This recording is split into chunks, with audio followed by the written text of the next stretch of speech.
this. This is what I do. This is on Planet Toxin.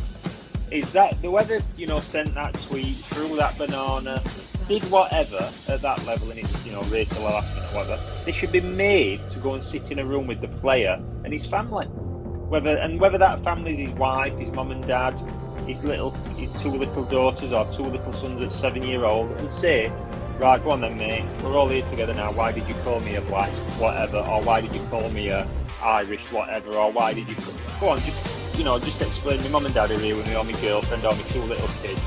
Just talk me through why you did that. If you had to face that level of shame, not being on social media or for the media, you had to go in a room as a grown adult. Now, imagine me as a 50-year-old man, and you can sit across from a plane going, one of his kids sat on his knee, and his mum and his girlfriend sat outside him going, yeah, well, I did call you this, and yeah, I did send you that, and it'd be absolute. To a normal human being, it'd be mortifying. And to me, the only way to do it is to shame people.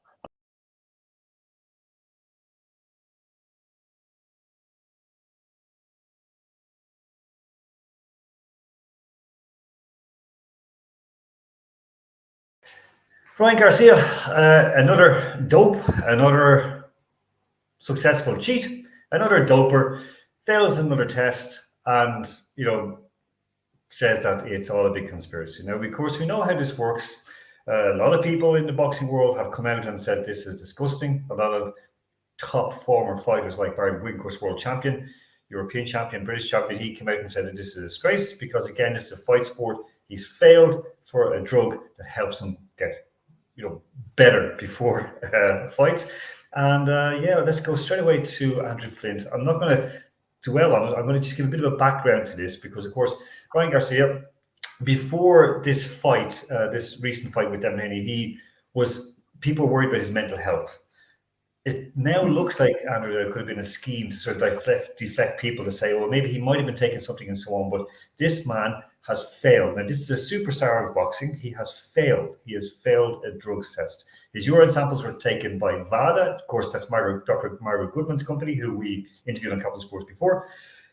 She basically straight away said that, that this is real. He failed before and after the fight.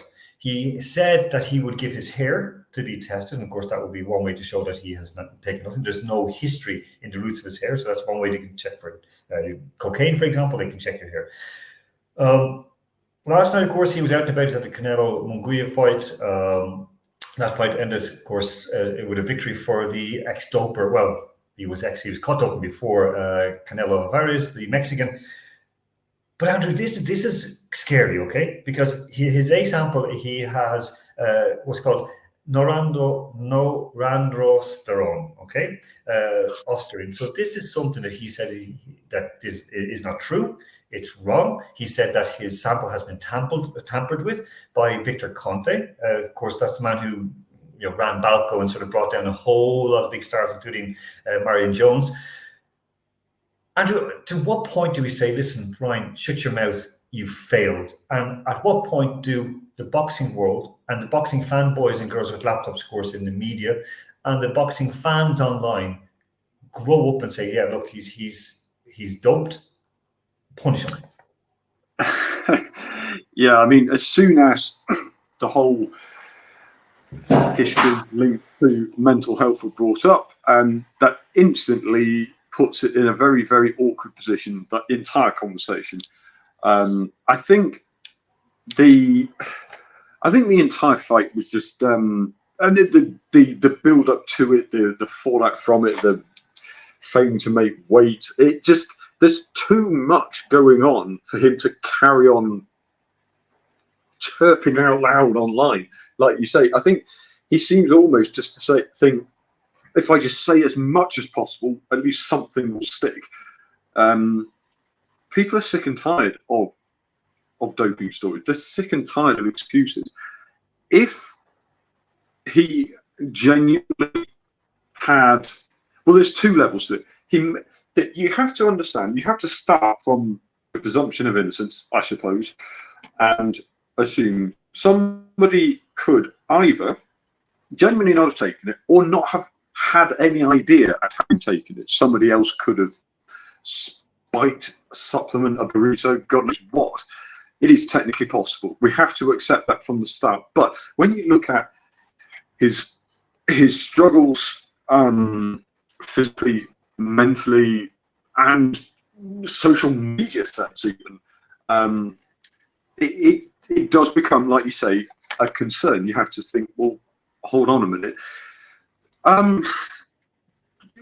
Can we honestly say we will get firm proof of exactly what has happened? And sorry, let me rephrase that. Can we get firm proof of his knowledge of what's gone on? Technically, no. You can prove a substance is there. Obviously, that's possible. That's relatively straightforward. It seems to be the go-to excuse. How often have we seen athletes, boxers, any sportsman really say, I had no knowledge of it? And they come up with the most incredible stories of how it came from a grandfather's supplement or God knows what. And when they go to that excuse, that's what rings the alarm bells to me. Because if you genuinely were, you wouldn't use that sort of angle because it's just not convincing. You would say, like, Simona Halep was all over the place with excuses. She got off on using an excuse that it was in my supplements, but yet the supplement company showed that it wasn't in the supplement, it couldn't be there. But CAS, because they're they're in love with money, they accepted it. So Halep got off with that. We've seen, Shelby Houlihan, the runner from America, didn't get away when she said it was a burrito. Tyson Fury, we're still waiting from UCAD to see. He said that he ate boar's testicles. That's why he had a higher, amount of testosterone. The farmer turned around and said, "I don't raise wild boars. I don't have wild boars on my farm." UCAD have just gone quiet on it. They have said this, 6 years on? Now, the weirdest thing of this, Andrew, about Garcia, many people who I really respect in the fight world have come out and hammered him. People who I respect with knowledge of doping, who've been actually caught, helping people dope. Victor Conte, Angel Heredia, Memo. They basically, they're straight away go, wait, hold, that's one thing that they hate each other, Conte and Heredia. They've actually aligned and said, no, he's telling lies. He's done it. And they could prove it. They were showing how it was done. I've spoken with it. They know it. But this is him, the Arizona this morning with one of his buddies.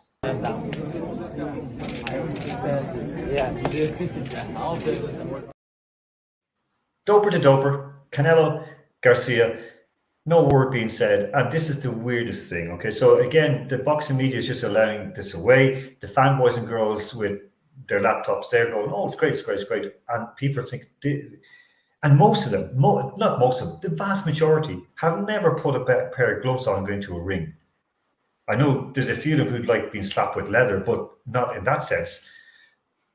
But they are cowards. They and yet they think, oh, this is great.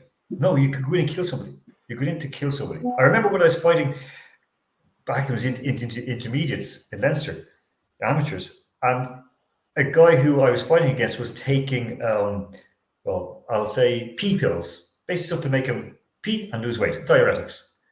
And he said to me that I've taken these, you should try them, because I was struggling to get down to 54 kilos. And he was taking, 54, I ended up 53 kilos, but anyway.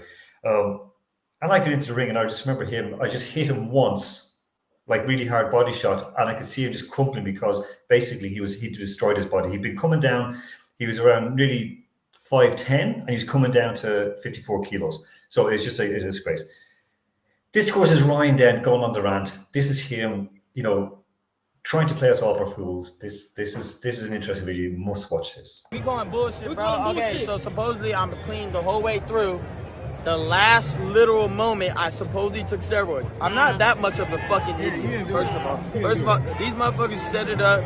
How they have this excuse already built in? His fucking brother was like, oh, he's going to test positive for PEDs. Bruh. How the fuck would you know that? They trying to play me, try to take my victory. I never took steroids in life, never would. These motherfuckers are clowns. He just claimed, I don't want no rematch. So there won't be no rematch. I beat the shit out of him. It was the easiest fucking fight I've ever had in my life. So I'm not going to fight him again. I felt like I was fighting an amateur. I made it look like he shouldn't even be in the ring with me. But if he want to do it again, I'm going to end him even worse. Because he's never going to be the same after an ass whooping. You take an ass whooping like that? Now, that's scum of the earth. Out and out. Now, Devin Haney, the guy he beat, he gave a statement then to ESPN that we learned about the situation not too long ago, and it's unfortunate Ryan cheated and disrespected both the fans and the sport of boxing by fighting dirty and breaking positive not once but twice. Okay, testing positive once. He owes the fans an apology, and by his recent tweet post, he still thinks it's a joke. We put our lives on the line to entertain people for a living.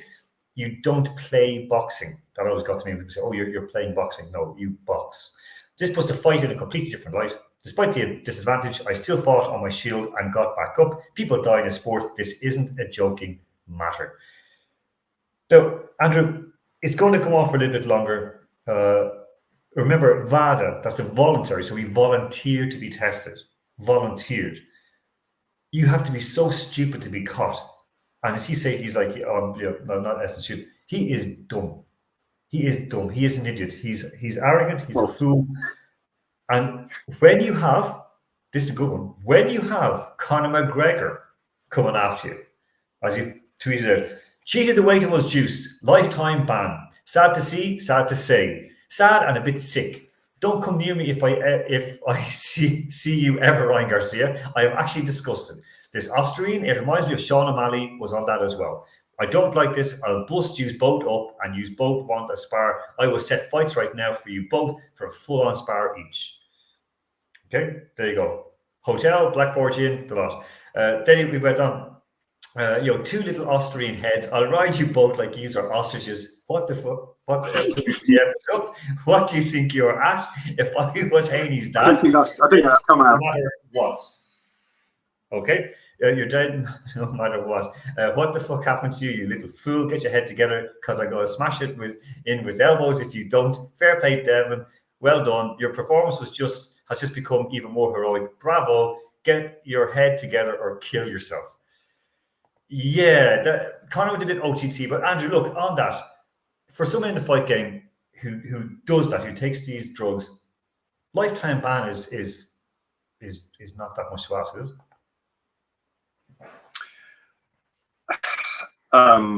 You got to always remember, what is the purpose? What's the end game of a ban, a punishment? People love to throw dramatic lines out without really thinking, well, what actually are we trying to do? So if you're going to bring down a punishment on somebody for doping, you believe you've caught them, you've shown the proof. What are you trying to do next? Are you trying to rehabilitate them? Are you trying to clean up the image of the sport? Are you trying to actually clean up the sport? Will banning somebody for their entire career completely destroy their sporting career, whether it's justified or not? Is that actually the most productive way forward? Personally, I don't think it is.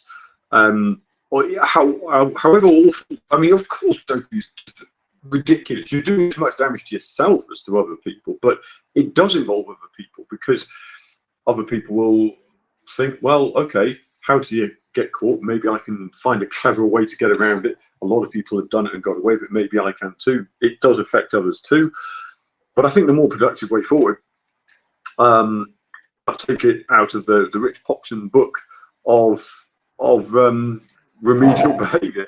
Put them in a room with young boxers, up and coming boxers. I mean, how many times have we said the lack of preparation, the lack of education for young sports people coming through? They're just thrust into the world of sport without real preparation how to behave.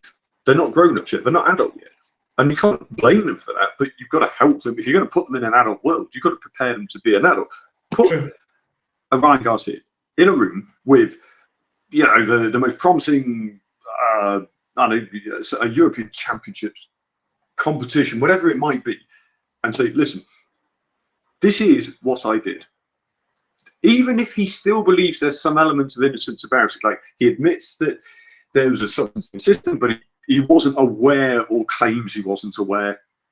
And even if he does that, I don't think that's a bad message, because so many people, young sports stars, will convince themselves that they don't have any idea. They'll heard a story about this coach and they sign up with him because he gets good results, but perhaps that coach has a history of, supplying certain substances. Yeah. Get in a room with these young boxers and say, look, this is what I did. This is exactly how it happened. This is how I saw the situation at the time.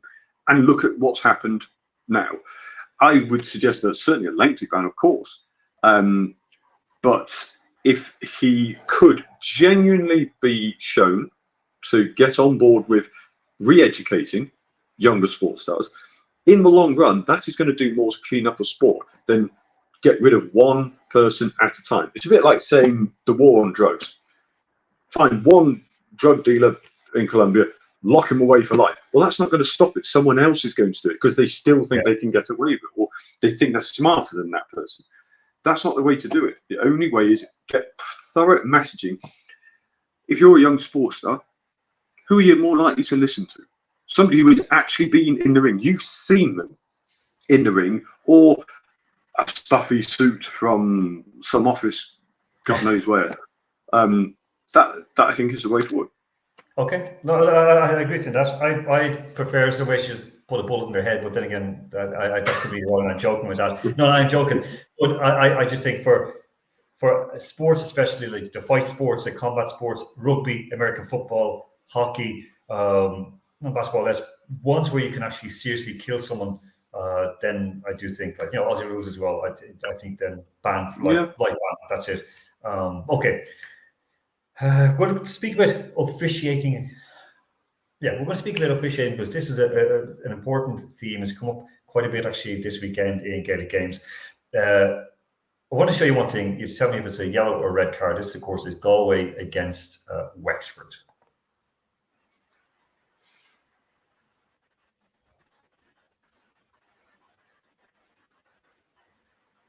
I'll show you that again. I'll show it again.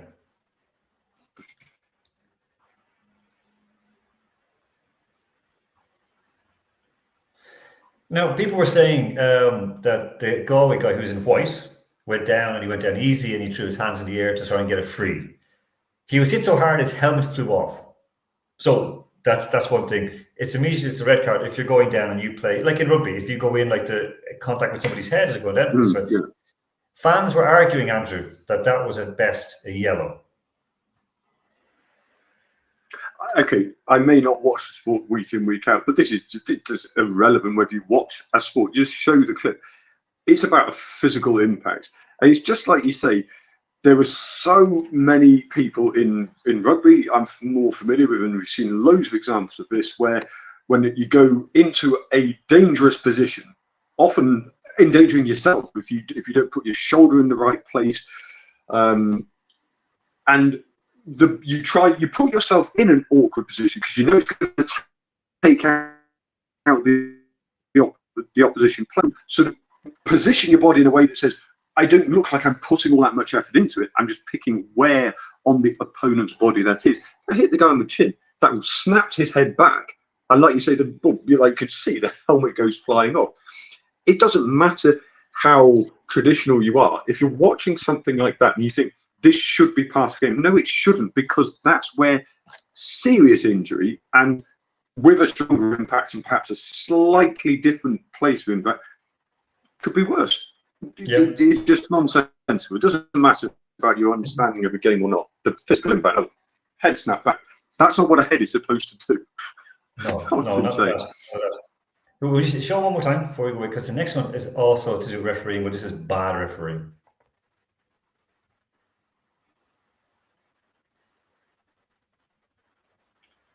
Again, only for the other thing that occurs to me there. So I think and one thing that occurs to me there as well, just watching it again, you said the Galway player trying to get the ball up with the stick, or whatever it was. Sorry, my terminology is awful. But obviously, his eyes are focused on the ball, not at an opposition player coming in. He's defenseless. Exactly, and that's what makes it so dangerous. I mean, if you, I don't know what the standard regulations say about what should be yellow, what should be red, but if you are going in to challenge somebody who is so obviously, clearly, unmistakably, very much focused on a ball, you can't expect that person to also. It's a completely different body position to brace yourself for an impact, which I fully accept as part of full contact sport. I mean, it's ludicrous how it goes so far the other way in sort of relatively harmless situations, but you can't expect somebody to do two, because they're two completely different things. I mean, it wasn't, if he was looking at the guy, if it was right, I've got the ball already in my possession and we're going to clash, okay, fine, that's part of the game. And if that still happened, it would still be wrong by impacting, the chip, because that's not a place you're going to take possession of a ball from someone. No. But when his defence is like that. No, it's crazy. It's crazy. Now, I've just you 2 videos, okay? You have to tell me what's wrong with this video, okay? You have to just say, what's wrong with this video? Watch it carefully. I'll play it twice, but watch it very carefully.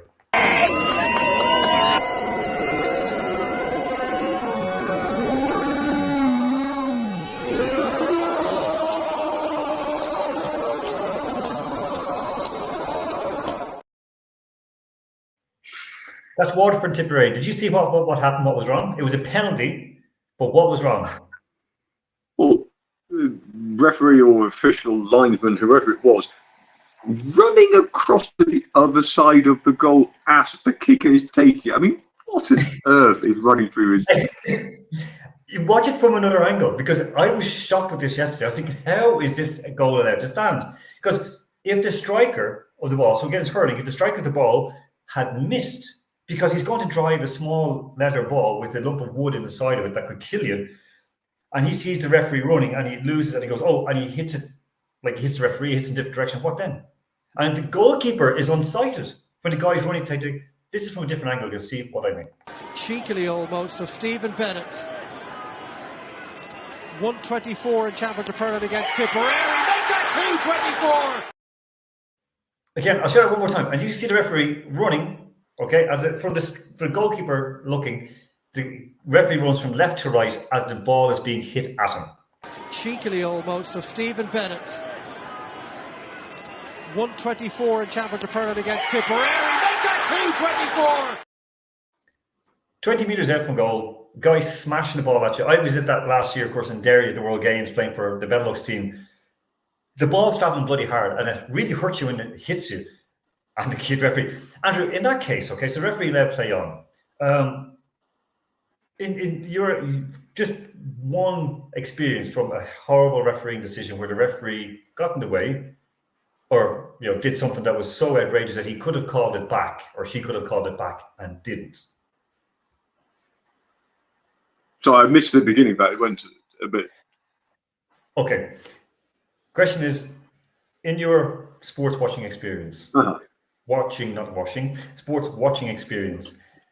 What have you seen? Yeah, there you go. What have you seen in that moment when, say, a referee comes and completely interferes with the flow of play and doesn't do anything about it, or did something about it? I mean, specific examples. The earliest I can remember, I do slightly forget which fixture it was, but it was in the early 90s. I'm pretty sure it was Wimbledon were playing. And it was a critical end to the game. They were battling against relegation, piling forward to get a corner. The corner is taken, and whilst the ball is in midair, the referee blows his whistle for full time. As the striker is already in the air, jumping up to meet it, brilliant header, scores, but the goal was disallowed because the referee just had to blow the whistle at that exact time. Now, I mean, when you add on time for injury and other things, it genuinely has to become a fairly subjective matter. Personally, slight side issue, but related to this, I would just take timing out of all officials' hands. I would make a stop clock for football. I make it 60-minute matches and make it stop clock for every single time the ball stops, and then nobody can argue with it. But anyway, that's never going to happen because people will get up in arms. It's 90 minutes and it has to be. But I mean, I think on a slightly more general issue, the issue of playing advantage in any sport, really, I think it is when a referee pulls it back and another team are in possession, it's just almost kills. It's like ripping the wings off a butterfly. It's just, what is sport? Sport is not a set of rules to be applied and ignored or broken or adhered to. It's a sport. I mean, yes, you need the rules, of course you do. but the rules have to allow for, well, advantage for, do I really know to the exact split second how much time needs to be played? I think in the modern era, with the amount of technology involved in decision making, it is just a very, very slippery slope, because much as people say VAR in football particularly should never happen, get rid of it, of course it was always going to happen, because technology improves and the stakes are so high and permanently getting higher that whoever is on the end of a wrong decision, which are inevitably going to happen when human beings, who just happen to be us, are involved in playing and decision making, no teams are going to settle for it. So there would always be a push. There was always going to be a push for greater scrutiny in decision making. The problem is people's understanding of how decisions are applied. They expect absolute perfection. And the very same people now who are criticising, I mean, I use VAR as an example simply because it is probably the most widespread example most people are familiar with. The people calling for it to be removed, remember what it exactly is you're asking. What you're asking for is more human error. So whether it's an error made by using technology or whether it's an error made by not using technology, is exactly the same thing that you're complaining about. It's just the appearance of where it's come from, because technology is involved in one, isn't in another. In that example, that clip you played there of the referee running across with the penalty being taken, I mean, obviously you don't need technology to see when a penalty is being taken. Stop, just stop. You don't need to do anything else. You've done your job. You've awarded the penalty. Whether the penalty was awarded correctly or not, I don't know. But that's irrelevant at the point. But this is one thing that, like, with the referee, there are moments. I referee games: hurling, Gaelic football, camogie, soccer, rugby. And there are moments when you kind of lose track of yourself or lose run of yourself, and you do kind of. I remember one time when the play was going on, and I was watching a player who just gotten injured. This is an under-12s game, and a player gotten injured, had gone down, got a bang on the leg in hurling, was lying on the ground, and I was following the play on. But as an adult, I was looking to say, "Is that kid okay? Is that kid okay?" And I was looking back, and a goal went in. And I looked around and I was like, okay, but the other team was saying it's not a goal. The team who scored said it's a goal. I was completely lost. I went to the umpires. There's two umpires at the end, one from each team. I went up to them and said, was it a goal or not? One guy said, the guy from the team who scored said, I don't think so. The guy from the team who conceded said, I think it was. But that was a pure and utter human refereeing error that I made by watching a player who I lost track of where the game went. And the game moves very quickly in hurling as well. You're dead end to end in seconds, literally, or in 3-4 seconds, you're from one end to another. So this issue, I agree completely. I mean, I always go back to the one with the balloon goal for Sunderland against Liverpool 15 years ago now. Oh, that was brilliant. That was all part of the game that should be accepted. I'm not having any controversy about that. That was brilliant. I mean, the kid who did it, the kid who threw the ball that Darren Bent kicked the balloon that kicked the ball off. I mean, you got death threats. It's Liverpool. I mean, but you got death threats and threatening a whole lot. So it's very difficult. Going to end up on one thing, Andrew. A very, very and again, this is where I'll say this. We've covered before. We've had guests on from India who were covering the story of the alleged sexual abuse of young female wrestlers in India. Now, wrestling and boxing, but especially wrestling in India, is very, very successful. The women and men are both terrific. Today, we found out that a bronze medalist from Tokyo Olympics had failed. Bajrang Punia, he missed a doping test. Now, the situation was that he was presented with a dope to give a sample. He said that the kit was out of date and said, I'm not going to do this because it's out of date. Because he refused to take a test, he failed. Now, the fact that this man has failed shouldn't be a surprise to anyone. We covered in India, like the athletes running away from testing, athletes panicking when testing comes in because they basically go, right, I'm not going to, if I'm not in the race, I don't get tested, so they all disappear. This is from, again, 10th of March in the Olympic trials. And it looks like now he will not go to the Olympics with this. He won't go to the Olympics. Now, there's another situation behind this, Andrew, that we both know about, and we both have covered in the past as well. And we've had our guests on again, KP Mohan and Jonathan Selvaraj. And I've been in contact with KP today. And one of the things that I brought up immediately, I was thinking, this is on the men who camped out in Delhi to protest, ask Prime Minister Narendra Modi, please give justice to these girls, these women. And one of the things I said by KP, and a very, very good thing is, this is how crimes against women are normalized in India. So there is an opinion. I'm kind of the opinion as well. I think he's probably doping, maybe. I think he could have been doping. If the bottle in the whole lot was out of date, say, I'm going to give my test, but I'm making notes that this is out of date, and I'm making a video as well of this. You can do that. You can say, this is what it is, and you put your foot down. And then you're covered. If you fail, you can say, there you go, look, track it. Because I kicked up a fuss about it. This isn't Ryan Garcia after the fact, after he's been caught doping, saying, oh, they did it, the Martians did it. So the fact that he refused to take the test because of this, okay, that's a stupid move, a really dumb move from him. It makes me think that he probably was doping. However, the way that this been played out, he was provisionally banned on 24th of April. But the fact that he was one of the male wrestlers who stood up with the women and said, we want justice for our young girls. Am I overthinking it, or should I just say this is another doper? Possibly marginally, but I agree in essence with what you're saying. The thing I would add is, and again, you could end up looking very silly if it turns out that, yes, he was in full knowledge of what he was doing. But if I was a sports person and I did actually notice that a test was out of date, firstly, really, that's what every sportsman should do. They should check that what they are subjecting themselves to is legitimate. That puts him at risk, because if he is clean, and if the test comes back saying that he has taken something, or it's a trace of something, and it turns out that the test was faulty, but if nobody finds out about that, then he's got done based on something that genuinely isn't his fault. I do think it is a very sensible thing for any athlete just to scrutinise what the quality of the test itself. That's absolutely legitimate.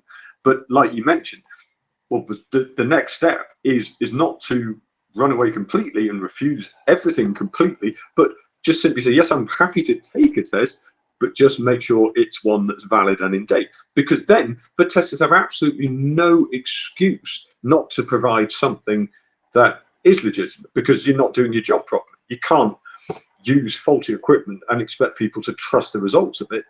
Exactly. So, I mean, yes, there's a slither of him being genuinely sensible and correct to not submit himself to a test that is faulty or out of date, because it could put his reputation on the line. However, that's not the end of the sentence.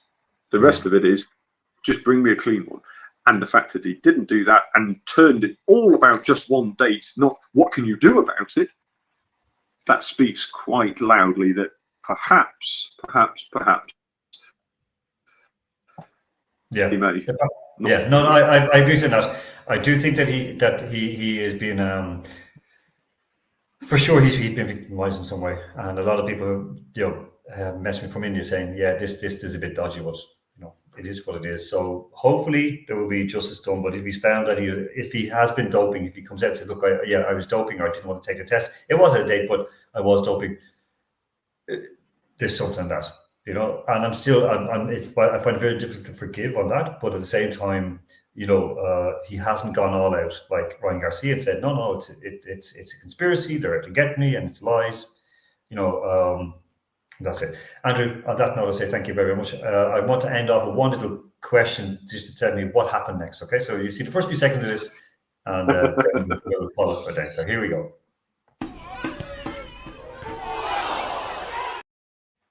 What happened next?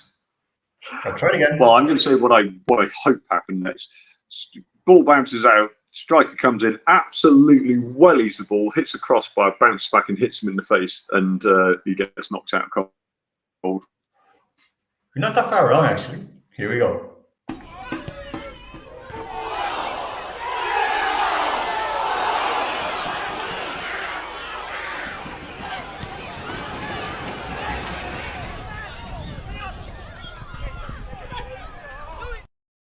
That is great keeping. That was great keeping. Great reflexes. Hat off to man. Impressive.